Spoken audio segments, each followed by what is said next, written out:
অন্যজন আর কি করে ভালো হবে, সেই জন্য ওয়াজ শুনতে আসে। অন্যজনের মঙ্গল কামনা করা তো ভালো, কিন্তু নিজেকেও তো শুধরাতে হবে। অন্যজন কি করে শুধরাবে এটা আমরা চাই, নিজে কি করে শুধরাবো এটা আমরা চাই না।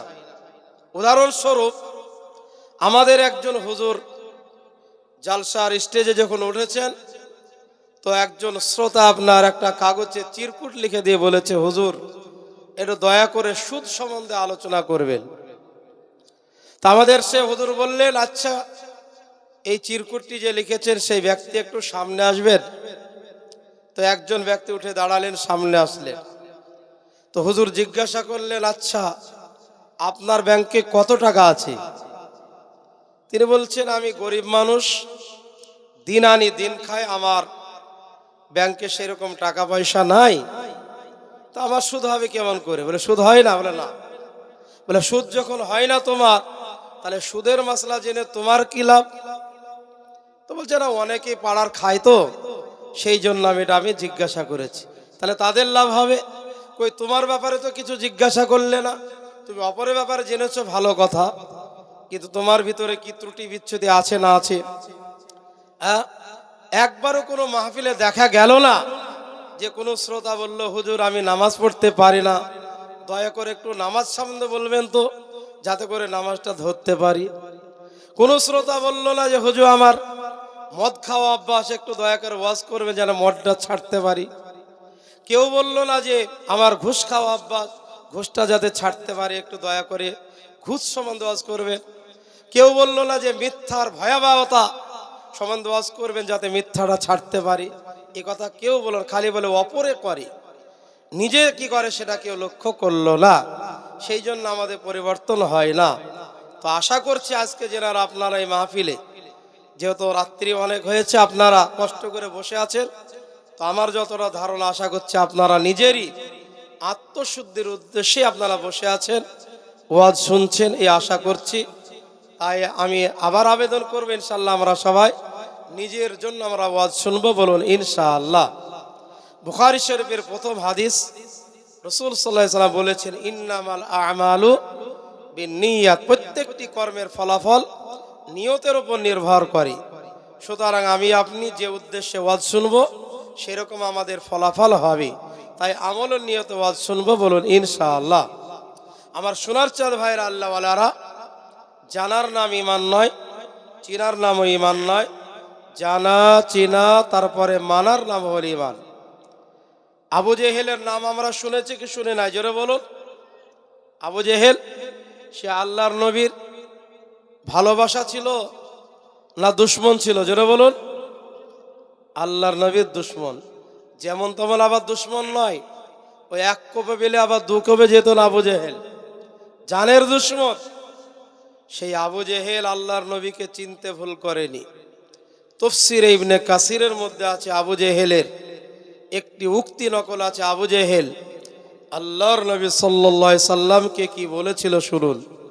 আবু জেহেল বলছে, ইয়া মুহাম্মদ ইন্না নাহনু লানা'লামু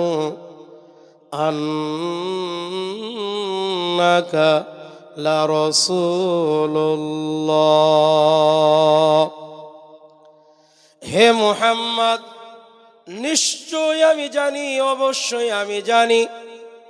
কতটা গুরুত্ব দিয়ে বলছে, বলছে নিশ্চয়, আবার অবশ্যই। নিশ্চয় অবশ্যই আমি জানি তুমি একজন আল্লাহর রাসূল, ওয়ালাকিন্না নুমিনা বিকা আবাদা, কিন্তু আমি জানলেও আমি তোমার প্রতি কখনো ঈমান আনব না। আবু জেহেল আল্লাহর নবীকে চিনেছিল, আল্লাহর নবীকে জেনেছিল, কিন্তু চিনার পরেও নবীজিকে মানেনি। আপনারা বলুন, সেই আবু জেহেলকে কি মুমিন বলা যাবে? বলা যাবে? সেই আবু জেহেল কি কামিয়াব হতে পারবে? যারা বলুন, পারবে না। মুহতারাম, সে জাহান্নামে লানতের তক তার গলায় পরিয়ে দেওয়া হয়েছে।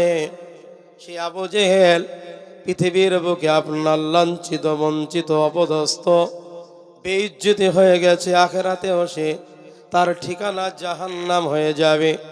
মহতারাম, সে আবু জেহেল এত ঘৃণিত হয়ে গেল পৃথিবীর বুকে, সে আবু জেহেলের নামে সারা পৃথিবীর কোনো মানুষ নামকরণ করে না।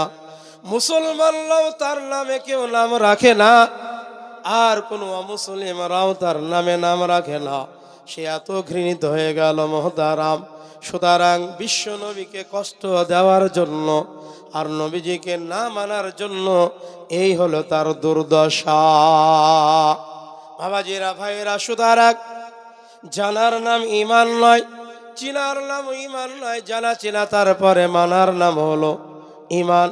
আমরা তাই আর একবার আপনাদের কাছে আবেদন করি, আমরা ইনশাল্লাহ আজকের মাহফিল থেকে যখন উঠে যাব সবাই আমলের নিয়তে যাব, বলুন ইনশাল্লাহ। এরকম যেন না হয় যে আপনার দেখুন রাত্রি হয়েছে তো আপনার একটু গুরুত্ব দিয়ে শুনবেন, মহতারাম, মন দিয়ে শুনবেন এবং ভালো করে বুঝে আমলের নিয়তে ইনশাল্লাহ যাবেন, কাজে লাগবে। সোনাচ্চাঁদ ভাইয়েরা, আল্লাহওয়ালারা, যে এরকম যেন আমরা নিয়ত না করি যা বলবি বল কান করেছি ঢোল, যা বলবি বল কান করেছি ঢোল, এরকম যেন না হয়।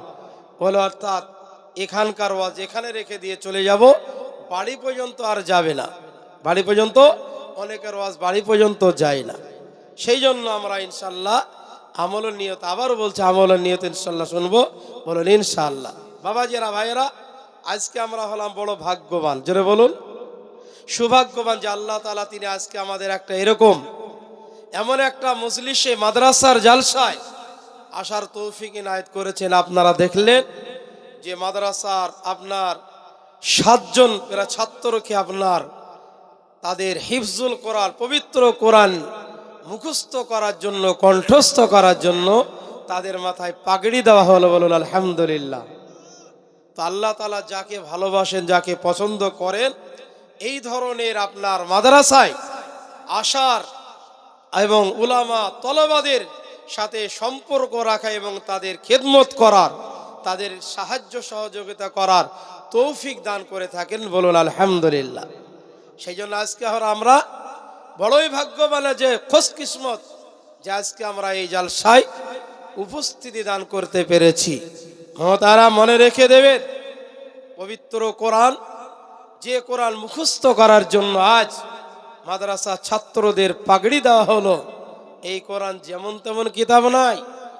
আজ মুসলমান অনেকে আপনার হীনমন্যতায় ভোগে যে আমাদের সমাজে কোনো দাম নাই, মুসলমানদের কোনো মর্যাদা নাই। সে একটা ডাহা মূর্খ ছাড়ার কিছু নয়। মুসলমান, তোমার কাছে আল্লাহ এমন একটি কিতাব দিয়েছেন, এমন একটি পুস্তক গ্রন্থ দিয়েছেন, যে কিতাবের শুরুতেই আল্লাহ চ্যালেঞ্জ করে বলেছেন, জালিকাল কিতাব লা রাইবা ফি।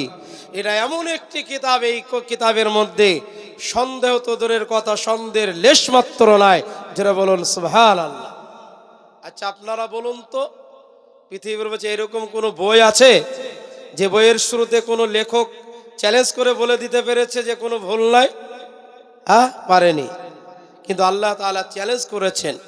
মহতারাম, কতজন এই চ্যালেঞ্জ গ্রহণ করতে এসেছে? যারা এসেছে তারা নত স্বীকার করেছে। বিখ্যাত একজন ডক্টর, সাহিত্যিক, বিখ্যাত একজন আপনার বিজ্ঞানী, নাম তার হলো ডক্টর মরিস বুকাইলি। সে যখন আপনার শুনলো যে কোরআনে কোনো ভুল নাই, পড়ল, আপনার নিজেও পড়ল, সে ইংলিশে পড়ল যে ইনগুলো আপনার কোরআন তো সমস্ত ভাষায় অনুবাদ হয়েছে, সে ইংলিশে যখন পড়লো এই কোরআনে কোনো ভুল নাই, তো সে উঠে পড়ে লেগে গেল, ভুল নাই মানে আমি এই কোরআনের মধ্যে ভুল বের করে ছাড়বো। আমার বাবাজিরা, ভাইয়ারা, আল্লাহওয়ালারা, ডক্টর মরিস বুকাইলি সে কোরআনের ভুল ধরার জন্য উঠে পড়ে লেগে গেল। কিন্তু কোরআন তো আরবি ভাষায় লেখা আছে। জোরে বলেন, কোন ভাষায়? কোরআন আরবি ভাষায় লেখা আছে। ডক্টর মরিস বুকাইলি বলল, আমাকে আরবি শিখতে হবে। আরবি শেখার জন্য সে আরবি মাস্টার ধরল। ধরার পরে আরবি গ্রামার, আরবি ব্যাকরণ পড়াশোনা করে আরবি বুঝলো, তারপরে কোরআন স্টাডি করতে শুরু করে দিল। একটা আয়াত দুটো আয়াত করতে করতে যত গভীরে যায়, যাওয়ার পরে সে ডাক্তার মরিসপুর বুকাইলের আপনার ইমানটা তত মজবুত হয়। জোরে বলুন সুবহানাল্লাহ। তত ইমান বাড়তে বাড়তে শেষ পর্যন্ত ডক্টর মরিস বুকাইলি আপনার কোরআন শেষ করার আগেই ঘোষণা দিয়ে দিল, আশহাদু আল্লা ইলাহা ইল্লাল্লাহ ওয়া আশহাদু আন্না মুহাম্মাদার রাসূলুল্লাহ। যারা বলুন সুবহানাল্লাহ। মুহতারাম, কোরআনের ভুল ধরতে এসে হয়ে গেল কোরআনের ভক্ত, কোরআনের প্রেমিক হয়ে গেল। মুহতারাম, সুতরাং এত দামি কোরআন আল্লাহ তাআলা আমাদের কাছে দিয়েছেন। কোরআন, সেই কোরআন আমাদের কাছে আছে না নাই? জোরে বলুন। সেই কোরআন আছে, কিন্তু মুহতারাম, কোরআন আছে বটে আমাদের কাছে মুসলমান, কিন্তু সেই কোরআনকে আমরা জুজদানে জড়িয়ে সব আলমারিতে রেখে দিই। বলে ধুলোবালি যাতে না পড়ে, বুকে ধরে একটু চুমুচাটা খেয়ে রেখে দিল, ভালো কথা, কিন্তু খোলার কোনো নাম নাই। 1 বছর ধরে পারে না, উই পোকাতে খেয়ে ফেলে। হ্যাঁ, কিছুদিন আগে একজন বলছে, চাচাজি, হ্যাঁ, যে মুফতি সাহেব, একটা বাড়িতে কোরআন আছে, একটু মাদ্রাসায় ওটা দান করে দিতাম। হ্যাঁ, ওই পোকাতে খেয়ে ফেলেছে, কোরআনটা মাদ্রাসায় দান করবে। চিন্তা করুন মুসলমান, বলে কোরআন পড়ার বাড়িতে কেউ নাই। বাবাজিরা, ভাইয়েরা, আল্লাহ ওয়ালারা, তো কথা হলো কোরআনের প্রতি আমাদের অবজ্ঞা। সেই কোরআন আমরা শিখি না, পড়ি না, কোরআনের প্রতি ভক্তি ভালোবাসা বাড়াই না, বলে আজকে আমাদের এই অবস্থা। বিশ্বের বুকে সে রাজাতে ছিল মুসলমান, আজ তারা লাঞ্ছিত ছাড়িয়া কোরআন। যারা বলো ঠিক কিনা? সারা পৃথিবীর বুকে যাদের মাথা উঁচু ছিল, আজ তারা লাঞ্ছিত, বঞ্চিত, অপমানিত, তারা পদদলিত হচ্ছে। কেন? একটাই কারণ, এই কোরআনের উপরে যে বিশ্বাস ছিল, সেই অগাধ বিশ্বাসটা নাই, ইয়াকিন উঠে গেছে। কোরআনকে আমরা দূরে সরিয়ে দিয়েছি, এই কারণে আমাদের অবস্থাটা এরকম হয়েছে। আজ আমরা নিপীড়িত, নির্যাতিত। দোস্ত বুজুর্গ আজিজো, আজ আমাদের অধঃপতন এই কারণেই এসেছে। সেই জন্য কোরআনকে আঁকড়িয়ে ধরতে হবে কি হবে না? জোরে বলুন।